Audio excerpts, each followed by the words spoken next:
In my distress I sought the Lord. Psalm 77, verses 1 through 20. My voice rises to God, and I must cry aloud. My voice rises to God, and he will hear me. In the day of my distress I sought the Lord. In the night my hand was stretched out without weariness. My soul refused to be comforted. I remember God, and I am disturbed. I muse, and my spirit faints. Selah. You have held my eyelids open. I am so troubled that I cannot speak. I give thought to the days of old, the years of long ago. I remember my music in the night. I am musing with my heart, and my spirit is searching. Will the Lord reject evermore? And will he not be favorable again? Has his loving kindness ceased forever?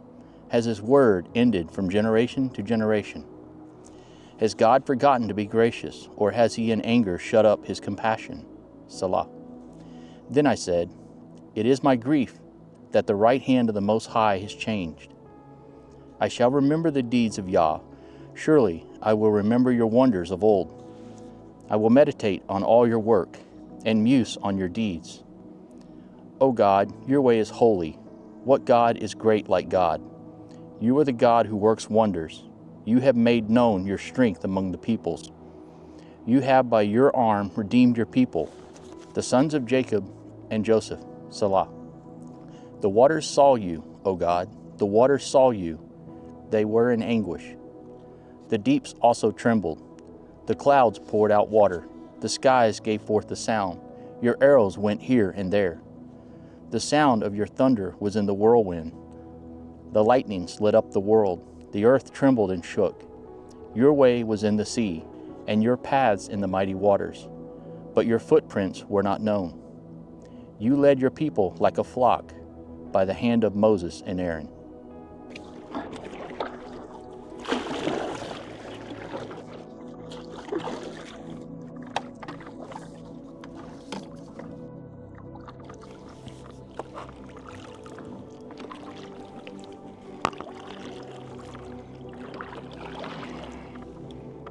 That the generation to come might know. Psalm 78, verses 1 through 72. Give ear, O my people, to my instruction. Incline your ears to the words of my mouth. I will open my mouth in a parable. I will pour forth dark sayings of old, which we have heard and known, and our fathers have recounted to us. We will not conceal them from their children, but recount to the generation to come the praises of Yahweh, and his strength and his wondrous deeds that he has done. For he established a testimony in Jacob, and he set a law in Israel, which he commanded our fathers, that they should teach them to their children, that the generation to come might know, even the children yet to be born, that they may arise and recount them to their children, that they should set their confidence in God, and not forget the deeds of God, but observe his commandments, and not be like their fathers, a stubborn and rebellious generation, a generation that did not prepare its heart, and whose spirit was not faithful to God. The sons of Ephraim were archers equipped with bows, yet they turned back in the day of battle. They did not keep the covenant of God, and refused to walk in his law.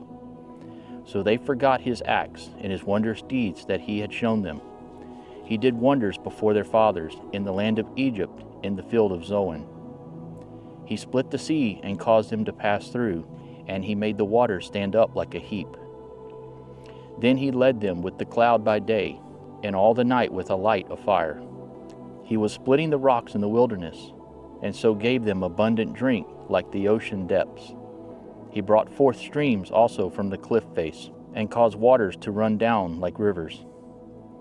Yet they continued to sin against him, to rebel against the Most High in the desert. And in their heart they put God to the test by asking for food according to their desire. Then they spoke against God. They said, Can God prepare a table in the wilderness? Behold, he struck the rock so that the waters gushed out, and streams were overflowing. Can he give bread also? He will prepare meat for his people. Therefore Yahweh heard and was full of wrath, and a fire was kindled against Jacob, and anger also mounted against Israel, because they did not believe in God and did not trust in his salvation. Yet he commanded the skies above and opened the doors of heaven. He rained down manna upon them to eat, and gave them grain from heaven. Man ate the bread of angels, he sent them provisions to satisfy. He led forth the east wind in the heavens, and by his strength he guided the south wind. Then he rained meat upon them like the dust, even winged fowl like the sand of the seas. He caused them to fall in the midst of his camp, all around his dwelling places. So they ate and were satisfied, and their desire he brought to them. Before they had satisfied their desire, while their food was in their mouths, the anger of God rose against them, and killed some of their stoutest ones, and subdued the choice men of Israel. In spite of all this, they still sinned, and did not believe in his wondrous deeds. So he brought their days to an end in futility, and their years in sudden terror. When he killed them, then they sought him, and returned and sought earnestly for God. And they remembered that God was their rock, and the Most High God their Redeemer. But they deceived him with their mouth, and lied to him with their tongue. For their heart was not prepared to remain with him, nor were they faithful in his covenant. But he, being compassionate, atoned their iniquity and did not destroy them, and he abounded in turning back his anger, and it did not arouse all his wrath. Thus he remembered that they were but flesh, a wind that goes and does not return. How often they rebelled against him in the wilderness, and grieved him in the wasteland. Again and again they tested God and pained the Holy One of Israel. They did not remember his power, the day when he redeemed them from the adversary, when he performed his signs in Egypt and his miracles in the field of Zoan, and returned their rivers to blood, and their streams they could not drink. He sent among them swarms of flies, which devoured them, and frogs, which destroyed them. He gave also their crops to the grasshopper, and the fruit of their labor to the locust. He killed their vines with hailstones, and their sycamore trees with frost. He gave over their cattle also to hailstones, and their herds to bolts of lightning. He sent upon them his burning anger, fury and indignation and distress, a band of destroying angels. He leveled a path for his anger. He did not hold back their soul from death, but gave over their life to the plague. So he struck all the firstborn in Egypt, the first of their vigor in the tents of Ham. But he led forth his own people like sheep, and guided them in the wilderness like a flock. He led them safely, so that they did not fear, but the sea covered their enemies. So he brought them to this holy land, to this hill country which his right hand had acquired. He also drove out the nations before them, and apportioned them for an inheritance by measurement, and made the tribes of Israel dwell in their tents. Yet they tested and rebelled against the Most High God, and did not keep his testimonies, but turned back and acted treacherously like their fathers. They turned aside like a treacherous bow.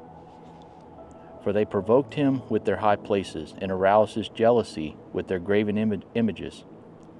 God heard and was filled with wrath, and greatly rejected Israel, so that he abandoned the dwelling place at Shiloh, the tent which he caused to dwell among men. He gave up his strength to captivity, and his beauty into the hand of the adversary. He also gave over his people to the sword, and was filled with wrath at his inheritance. Fire devoured his choice men, and his virgins had no wedding songs. His priests fell by the sword, and his widows could not weep. Then the Lord awoke as if from sleep, as if he were a warrior overcome by wine. He struck his adversaries backwards. He put them on an everlasting reproach. He also rejected the tent of Joseph, and did not choose the tribe of Ephraim, but chose the tribe of Judah, Mount Zion, which he loved. And he built his sanctuary like the heights, like the earth which he has founded forever. He also chose David his servant, and took him from the sheepfolds. From following the nursing ewes he brought him, to shepherd Jacob his people, and Israel his inheritance. So he shepherded them according to the integrity of his heart, and led them with his skillful hands.